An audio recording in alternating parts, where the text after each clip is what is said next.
Assalamualaikum warahmatullahi wabarakatuh. Saya Amalia Rofiah, calon guru penggerak Angkatan 8 Kota Bekasi, asal sekolah SMA Negeri 21 Kota Bekasi. Pada video kali ini, saya akan menyampaikan demonstrasi kontekstual dari visi guru penggerak. Di dalam manajemen perubahan, ada beberapa langkah yang harus kita lakukan. Di antaranya adalah, pertama, kita harus merumuskan visi yang ingin dicapai. Setelah visi kita rumuskan, langkah selanjutnya adalah kita menentukan kalimat prakarsa perubahan. Dan langkah ketiga adalah kita menggunakan suatu pendekatan, di mana salah satunya adalah pendekatan dengan menggunakan bagja. Pendekatan yang kita gunakan dalam manajemen perubahan yaitu dengan paradigma inquiry apresiatif. Apa itu inquiry apresiatif? Inquiry apresiatif adalah salah satu pendekatan manajemen perubahan yang kolaboratif dan berbasis kekuatan. Pada inquiry apresiatif, kita akan menggunakan prinsip-prinsip utama psikologi positif dan pendidikan positif. Inquiry apresiatif juga merupakan paradigma berbasis kekuatan, dijalankan dalam suasana positif dan apresiatif. Langkah pertama dalam mengelola perubahan yang kita lakukan adalah merumuskan visi yang ingin dicapai.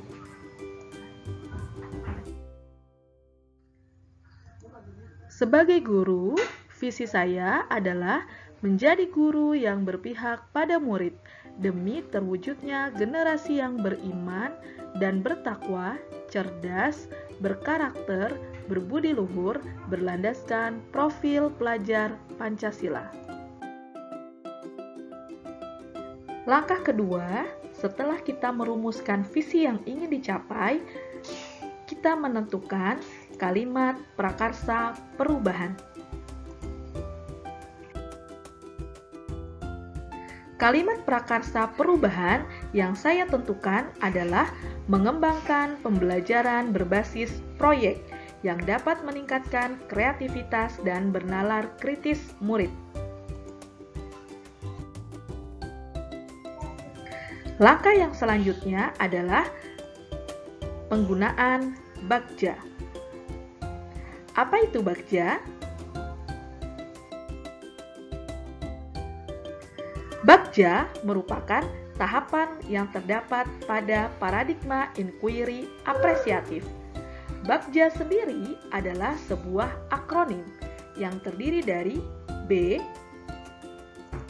A, G, J, dan A. Bagja adalah adaptasi dari konsep atau kerangka berpikir pada pendekatan inquiry apresiatif yang digunakan dalam manajemen perubahan.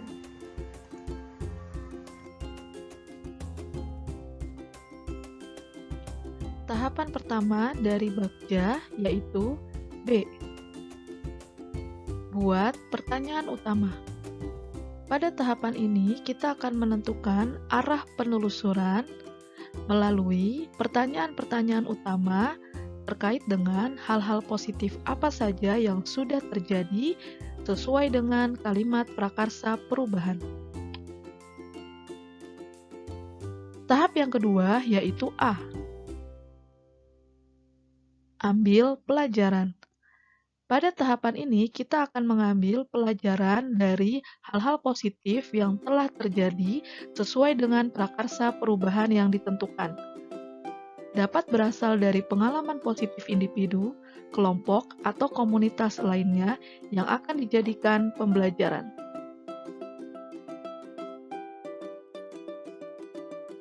Pada tahap ketiga Bagja, yaitu G, yaitu gali mimpi.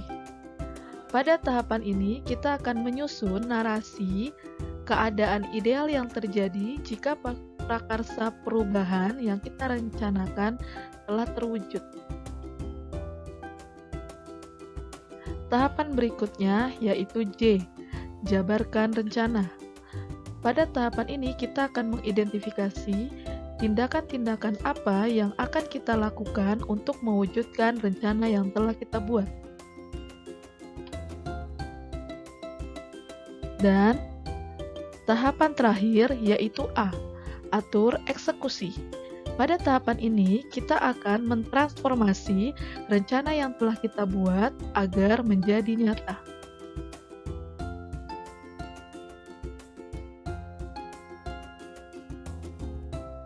Pada alur Bagja yang pertama, yaitu buat pertanyaan utama, dari prakarsa perubahan yang saya tentukan, pertanyaan utama yang saya buat adalah apa yang harus saya lakukan untuk mengembangkan pembelajaran berbasis proyek yang dapat meningkatkan kreativitas dan bernalar kritis murid.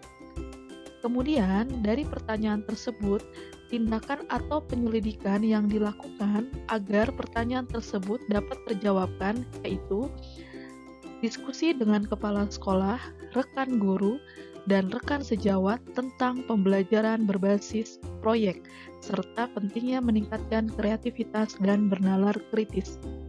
Yang kedua, saya akan memperbanyak membaca literatur tentang praktik baik pembelajaran berbasis proyek yang dapat mengembangkan kreativitas dan bernalar kritis murid.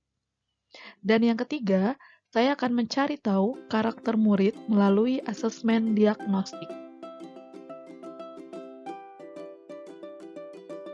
Alur kedua dari Bagja yaitu ambil pelajaran. Pertanyaan-pertanyaan yang saya buat pada tahap kedua yaitu siapakah di sekolah yang mempunyai pengalaman pernah menjalankan pembelajaran berbasis proyek yang dapat meningkatkan kreativitas dan bernalar kritis murid. Kedua, aktivitas pembelajaran apa yang menurut murid membuat mereka lebih kreatif dan kritis. Yang ketiga, apakah pembelajaran berbasis proyek yang telah dilakukan berjalan dengan baik? Mengapa? Dan yang terakhir, keterampilan apa yang sudah saya miliki dan membantu saya untuk mewujudkan pembelajaran berbasis proyek yang meningkatkan kreativitas dan bernalar kritis murid. Tindakan atau penyelidikan yang perlu dilakukan untuk menjawab pertanyaan-pertanyaan tersebut adalah mencari contoh nyata bagaimana pembelajaran berbasis proyek yang dapat meningkatkan kreativitas dan bernalar kritis murid melalui wawancara, korespondensi, studi literatur, atau secara mandiri dan berkolaborasi. Tindakan yang kedua yaitu mewawancara atau survei pengalaman, pendapat kepala sekolah, guru, pengawas, murid, atau orang tua. Dan ketiga, melakukan supervisi kelas dengan kepala sekolah atau rekan sejawat dan tindak lanjut hasilnya. Dan yang terakhir, melakukan coaching klinik dengan kepala sekolah, pengawas, rekan guru, ataupun dengan murid. Pada alur ketiga, yaitu gali mimpi, pertanyaan-pertanyaan yang saya buat, yang pertama, apakah pembelajaran berbasis proyek akan membuat murid menjadi lebih kreatif? Kedua, apakah pembelajaran berbasis proyek akan membuat murid menjadi terbiasa bernalar kritis? Yang ketiga, bagaimana perasaan murid dan guru selama pembelajaran berbasis proyek dilaksanakan? Yang keempat, apa dampak positif yang telah didapatkan oleh murid setelah menjadi lebih kreatif dan bernalar kritis? Dan yang terakhir, bagaimana suasana lingkungan belajar jika pembelajaran berbasis proyek untuk meningkatkan kreativitas dan bernalar kritis murid telah berjalan baik?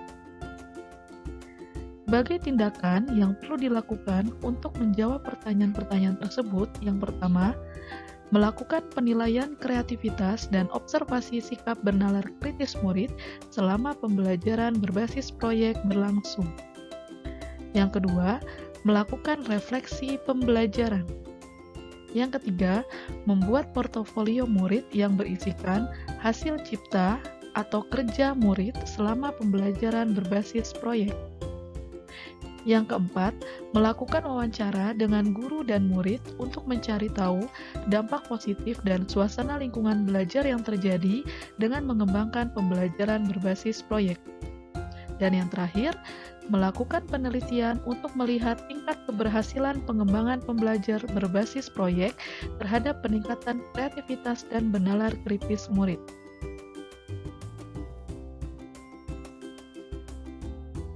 Pada alur bagja yang keempat, yaitu J, jabarkan rencana.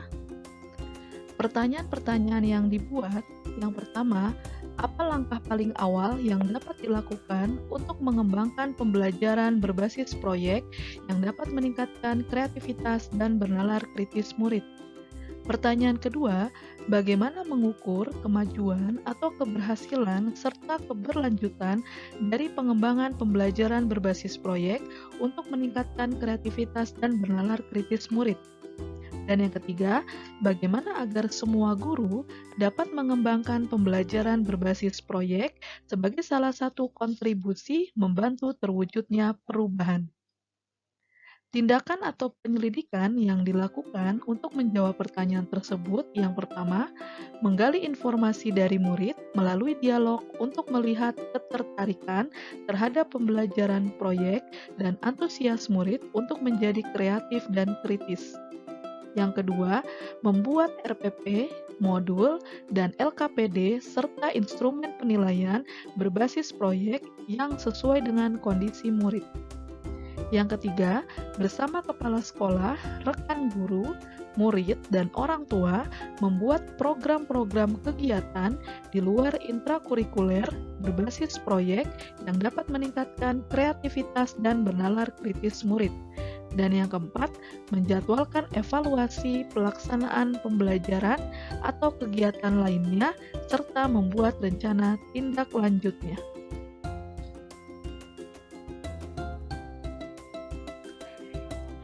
Pada alur yang kelima dari bagja, yang merupakan alur terakhir, yaitu A. Atur eksekusi. Pertanyaan-pertanyaan yang dibuat pada alur kelima, yaitu siapakah yang dapat mengarahkan dan memantau dalam menerapkan dan mengembangkan pembelajaran berbasis proyek yang dapat meningkatkan kreativitas dan bernalar kritis murid. Adapun tindakan atau penyelidikan yang dilakukan untuk menjawab pertanyaan tersebut, yang pertama, mengajak rekan guru atau kepala sekolah, pengawas, untuk mengobservasi kelas saya secara rutin.